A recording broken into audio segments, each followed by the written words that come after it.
and it's calling Chef Corey Garrison from the Goose Acre in the Woodlands. And the key to making a perfect corned beef and cabbage is the cooking method. I never knew this. Chef Corey's going to tell us how to use a pressure cooker to make corned beef and cabbage. Well, one thing a pressure cooker definitely does is cooks things in about 3 times as fast as you would normally. So normally you would cook a corned beef, for instance, for about 3 to 4 hours.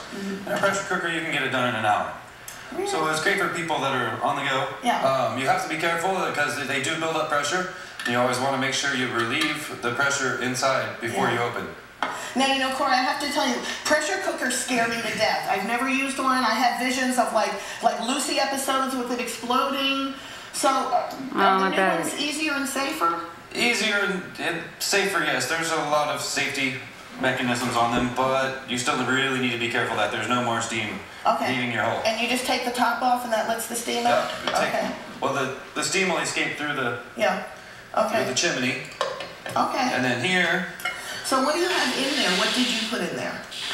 We started with the corned beef, which was salted for 7 days, and then pulled out, and then we put it inside a pressure cooker. We cook it for about an hour, and then we'll add the vegetables so that everything's cooked nice and evenly. And what cut of meat? She asks the dumb question. It is a brisket. A brisket, and that's a beef brisket. Yes, ma'am. And what cut of meat is that on a cow? Like, where is it on the cow? It comes from right along the breast. So it needs a lot of tenderizing. It needs a lot of time to cook, a long cook time for very slow. Excellent. All right, so show us the proper way to cut this. Well, on brisket and any meat, really, you want to look for the grains. And the grains on this one are running like this, just like you would see in a piece of wood. So you want to cut across those grains. Otherwise, you'll get the really big, long, stringy pieces. That's what happens to me. I get the real stringy pieces, so now I know to cut it against the grain. Right? Exactly. Okay, now, Corey, at your restaurant, the Goose Acre in the Woodlands, you are having an amazing event on Sunday, March 14th. It's called Hair for Charity Day.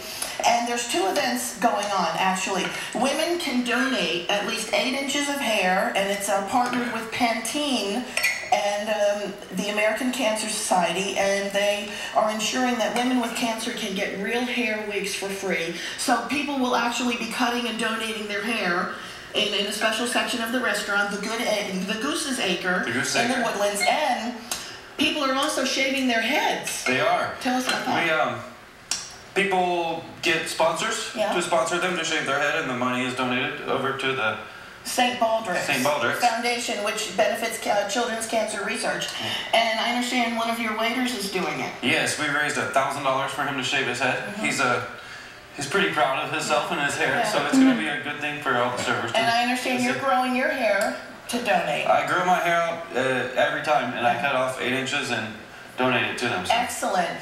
Chef Corey Garrison, he actually oversees 2 restaurants, Brian O'Neill's authentic, traditional Irish pub in Rice Village, and the Goose's Acre in the Woodlands, and also very charitably minded as well. The recipe for this fabulous corned beef and cabbage and red potatoes is at HoustonTexasFood.com. All right, Chris Stipe.